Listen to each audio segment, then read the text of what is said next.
Hello and thanks for checking out ChartGuys.com. We're proud to be one of the most successful technical analysis communities online, teaching you the skills to become a more confident, effective, and informed trader. Join our community of hundreds of analysts worldwide working together to learn the charts, generate profit, and achieve financial independence. Sign up for a 1-week free trial, no credit card required, for access to daily live chart analysis and market coverage, a thriving chat community, along with dozens of hours of exclusive educational materials. We look forward to seeing you. Let's check out some charts. Hey everyone, what a day today. Checking in on the all-out dump. Look at that volume. That tells the story. We took out a whole week of upside, more than a week, in one day. Huge bear volume and a lack of a bounce. We had a short-term oversold bounce on the hourly. We're rejecting from exponential resistance, and tomorrow, look at the hourly time frame. If we break the high of the afternoon bounce today, tomorrow morning, that will show the bulls still have strength on the oversold bounce.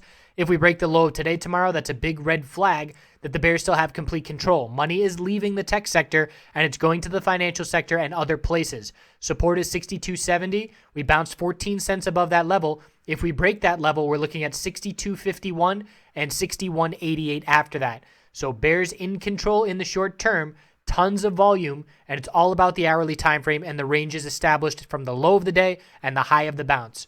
On the weekly chart, everything's just fine. We are very overextended and we are due to pull back. We could drop to $60 and the weekly middle Bollinger Band and still be just fine, another 5% from where we stand. So there's no concern for the long-term bulls at this point. This is healthy sector rotation going on. It's just happening very quickly, giving a lot of opportunity for short-term traders, but overall long-term positions don't really have much to worry about. Apple on the daily time frame, lower high and now a lower low. So an all-out dump, and a little bit of a red flag was the fact that we were pulling back in Apple before we saw any weakness in the tech sector or the market yesterday. So the break of 168.38 is bearish. The gap to fill is 167.90, and we filled that gap today. So now we're looking down at 164.69 if we break the low today. Again, same thing, the weekly time frame, we could pull back to the weekly middle Bollinger Band in the low 160s and be just fine for the bulls overall. This is not a significant pullback in the longer term perspective. It's just the daily chart that looks pretty brutal, which is understandable. Facebook on the daily time frame, all out dump, very weak close, lack of a bounce. Support is 174, 173.90, and then a gap to fill at 172.28.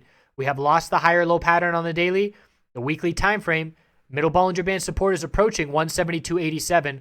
Bulls want to hold that level, and then we're looking at 168.89. If that level were to break, that would be a red flag on the long-term uptrend.